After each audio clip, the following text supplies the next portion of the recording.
Hey there, I'm Jackie Ferris. This week on the 302, we are checking out a new hotspot on Wilmington's Market Street. I'm talking, of course, about the Bridge Art Gallery. You're going to see what's cool, what's new, and what's going to thrill you in the art world. Stay tuned. The 302 is headed your way.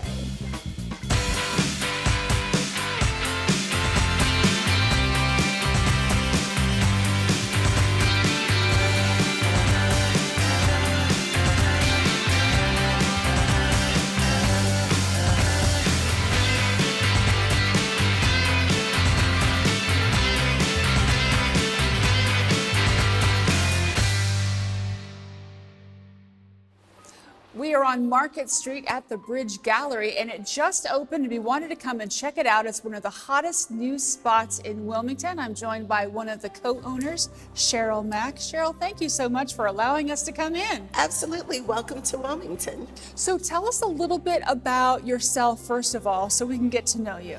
Yes, well, I'm Cheryl Mack. I'm originally from Washington, D.C. After college, I moved to Brooklyn, New York. And after being in New York for quite some time, my husband and I moved to Bayonne, New Jersey, where we actually opened the first Bridge Art Gallery in Bayonne, New Jersey in 2016. By profession, I'm an event planner. I work on seminars, conferences, primarily working with UN-related agencies on climate change issues. Oh, nice. And so I was able to transfer that strategic marketing and event planning skill set to managing an art gallery. Now we have to talk about your inspiration, which is your husband, right? Mm-hmm. Tell us that story. So I did what wives do. My husband is an artist. He was always doodling. He's done some paintings, through the course of us being together, as long as I've known him. And I said to him, this is your God-given talent. You should be doing so much more than this. You should do a show. He said, you find me a location, I'll do a show. 3 days later, because it was challenge accepted, I found a location. We called some friends from Atlanta that were professional artists, and we did a full show, a 10-day show, and wind up selling out the show. And that started us on this art gallery journey that was never on our vision board, but we're so excited to be able to enjoy this journey. We opened the first Bridge Art Gallery in 2016 in Bayonne, New Jersey, and then we moved here to Delaware December 2021. Curated for the city of Wilmington. And now we are opening our largest location here in Wilmington. Well, it really is impressive. And we're going to see some of Christopher's work in a little bit. But I wanted to talk to you a little, just opened a couple of weeks ago. Talk to me a little bit about your mission and the artists that you serve. All of the artists that are featured in our opening exhibition is somewhat of our love letter, Christopher and our love letter, because it's artists that we've worked with over the last 9 years. We personally love their art. We know that our collectors love their art, and we thought that we would share this gift with Wilmington. We have artists from New Jersey, New York, Atlanta, Texas, and Delaware that are featured in the exhibition. So when you come in, one of the first things you notice is the copper piece. Tell us about that. Stephen Kingsbury created this copper piece. I've never seen another artist work in copper. And Stephen Kingsbury's piece is of Harriet Tubman, and it's just absolutely stunning. And you can't do anything grand in Wilmington without representing Harriet Tubman. And so we thought it was very fitting to feature a Delaware-based artist, Stephen Kingsbury's work, and then of course Harriet Tubman. So she's right at the door leading the way right into this wonderful exhibition featuring amazing artists. And when we're talking about landmark people, landmark places, you have the neighborhoods of Wilmington. This neighborhood, right? Talk to me about that artist. So this neighborhood is a historic district.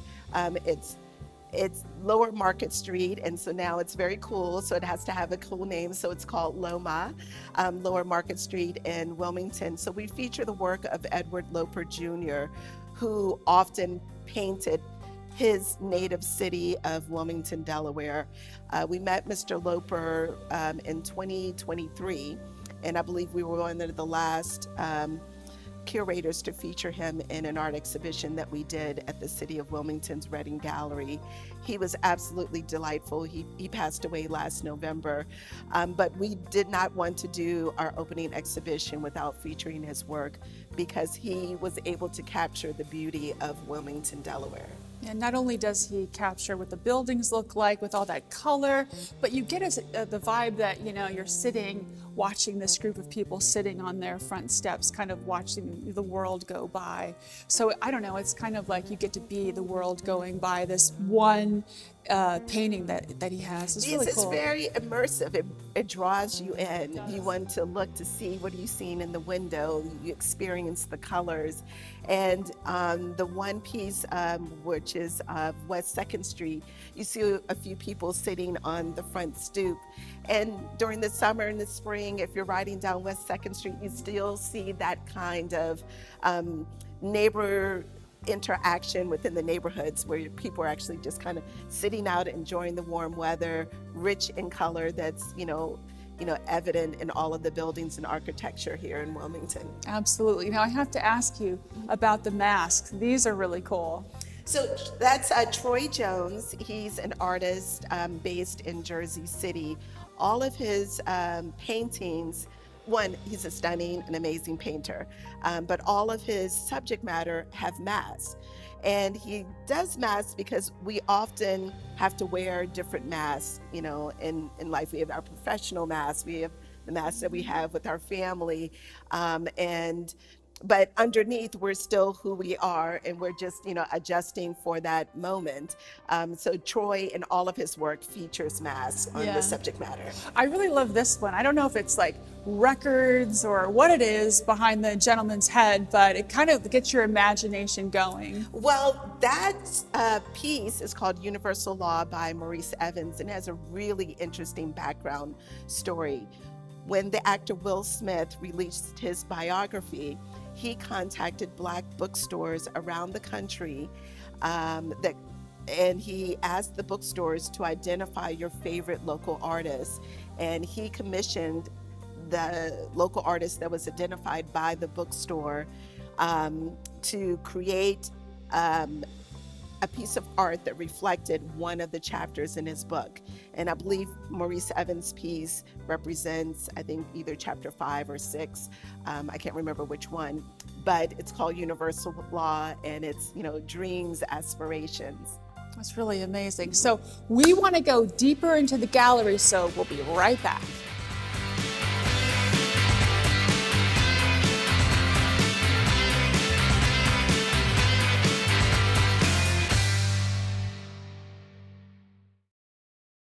I'm Chelsea Memolo with the Dover Art League, and I love seeing all the vibrant colors on the 302. Welcome back. We have moved deeper into Bridge Art Gallery to check out some of the amazing artwork here.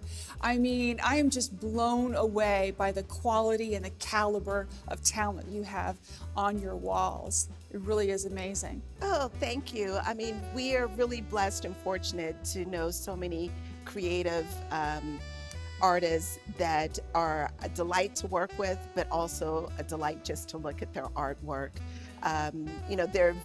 It's a wide variety of styles, but at the same time, it all works together. But I think that's the divine intervention of it all. So tell me a little bit about the charcoal of the skeletons at the movies. Yes, so that piece is by Lucas Barraza.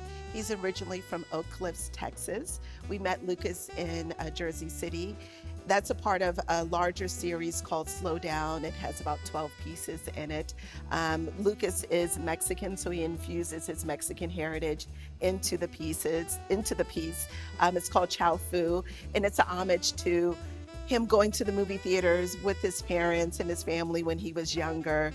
And I mean, the piece is just, stunning in scale as well as detail. And again, it's difficult when you're working in charcoal, but the level of detail he's able to convey in the piece is just absolutely amazing.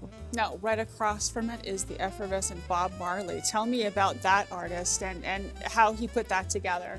So it's a collage piece by Corey Ford. And when we were looking at the different pieces we wanted to have as a part of the opening exhibition, we have, of course, Harriet Tubman in the front, but Bob Marley is also very synonymous with Wilmington. When Bob Marley came to the U.S., he was living here in Wilmington, and Wilmington definitely embraced him as if he was a native son. There's actually a big Bob Marley festival that happens here in Wilmington called the People's Festival. So it's a collage piece with Bob Marley by Corey Ford, and it includes like some newspaper clippings and of course the painting that Corey did on top of it of Bob Marley. I really enjoy the fact that, you know, here art isn't just an image. It's a meaning behind it. It's a connection to the community. I mean, it really comes through in the pieces that you've shared with us. But I want to ask you about this multicolored, just huge, beautiful explosion of creativity we've got over here. Yes, that's Brian Small. It looks like you want to just jump right into the painting. So Brian uses alcohol ink, and he uses the medium in a way that I've never seen anyone else use it. Alcohol ink is activated, of course, by alcohol in the same way that watercolor is activated by water.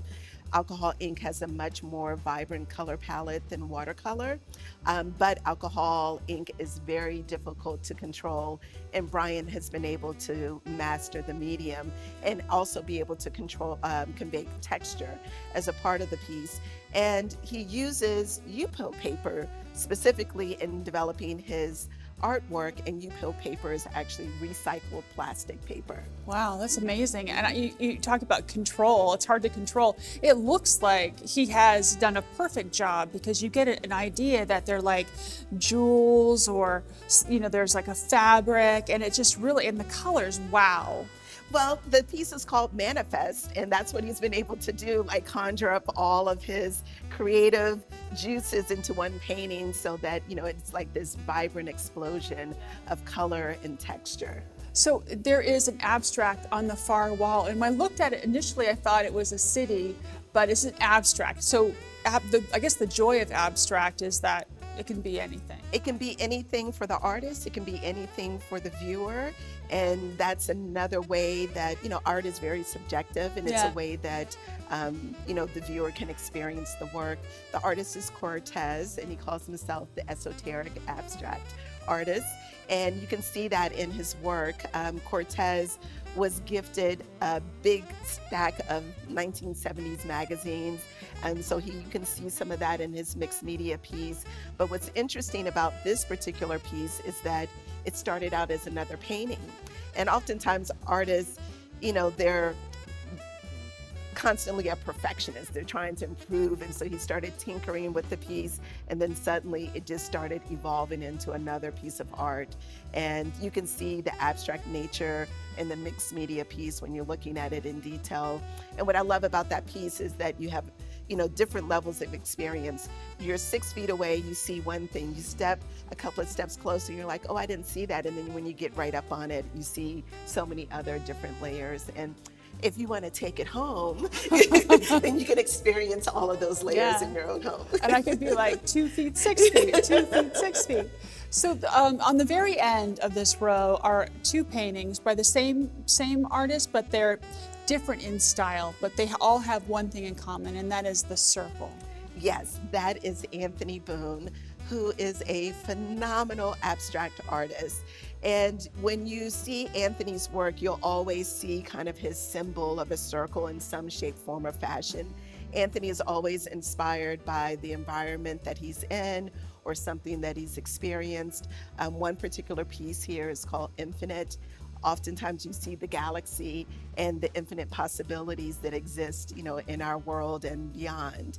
And so again, it becomes like this very immersive experience where you're noticing all the little details, the gold leaf, the texture. I love the sparkle in the darkness, because you don't know what's in the darkness. It can be something good. In this case, there's always light. Always, exactly, exactly. And the painting next to it is it a pour situation or? No, actually, that's Anthony's ability to generate an abstract piece, but also control the medium. Yeah, so it almost looks like if he's conjuring, you know, electricity or power through the piece. Yeah. That's really cool. So if someone's going to be seeing this, I'm going to go, I got to have that piece. So when are you open? How can we reach you? What's your website and your socials? Yes. So you can reach us at bridgeartgallery.net, Bridge Art Gallery on Instagram, and also Facebook. We're open Monday through Saturday from 10 to 6. You can come in and view the art exhibition. You can, have a conversation with us about, the different art that we have. We have a full schedule of activities. We've built out our calendar for the next 18 months. Oh, great. So we'll have regular new art exhibitions. We're also doing professional development activities with artists. We found that when artists are attending other art exhibitions, they're always coming out to support other artists, but then outside of art school, they don't get a chance to really be creative together. So we have a program we do once a month on a Saturday morning called Bridge Art Exchange, where artists can bring in a recently completed piece of artwork or a piece of artwork that's in progress. They have 5 minutes to talk about technique, material, inspiration, and then 5 minutes of questions from the other artists in attendance. So it's a very loving environment, but it's a way to share your talents, share your techniques, learn what other people are doing, and get that inspiration from other artists. It sounds like you got a lot of great stuff going on. Cheryl, thank you so much. And when we return, we're going to be speaking to artist Christopher Mack. Stay with us.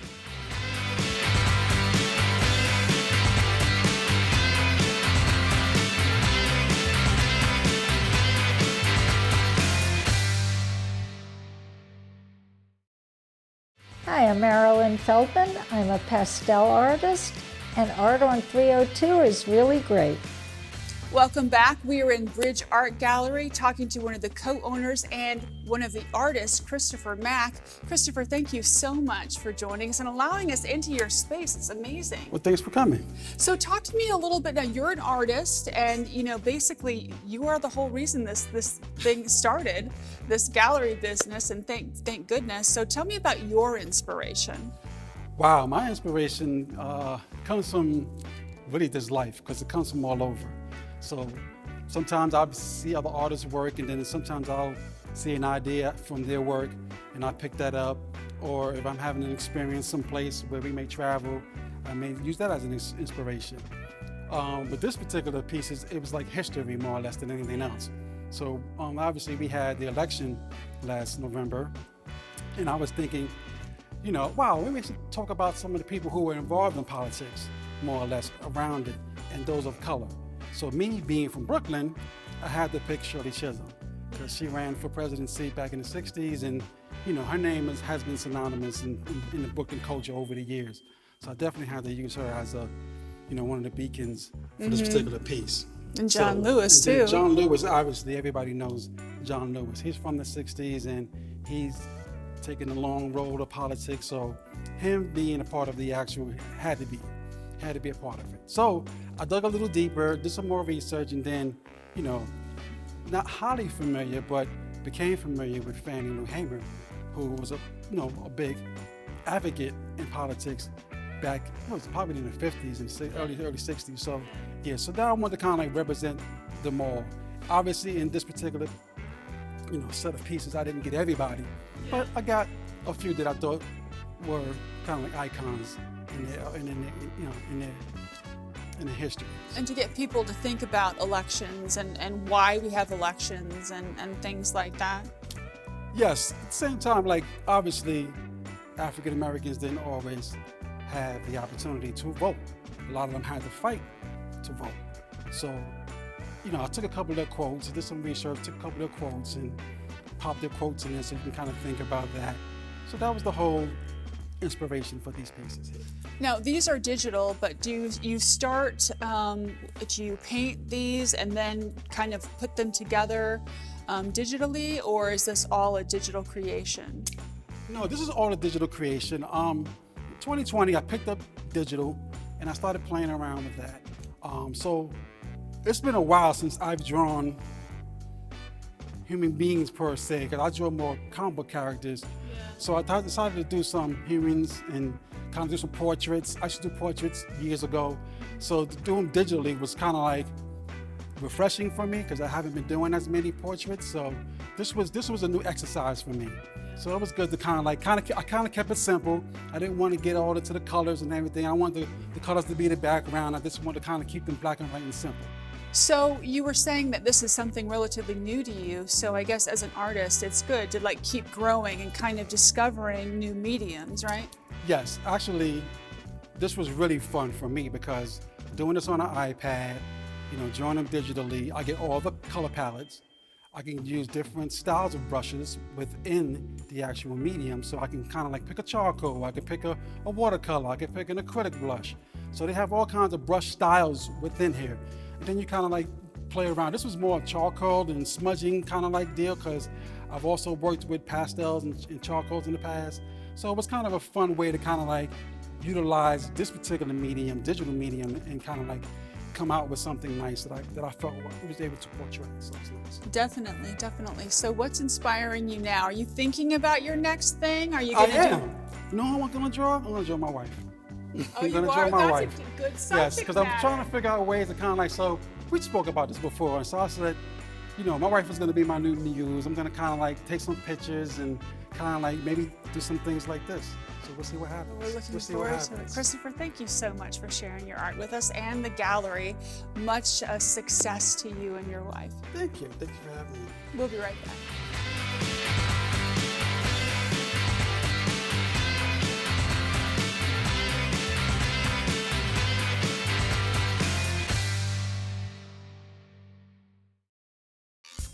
Aren't these creations amazing? Well, if you stop by, make sure you snap a picture and share it with us on Facebook. Now here's a look at some other things you might want to check out.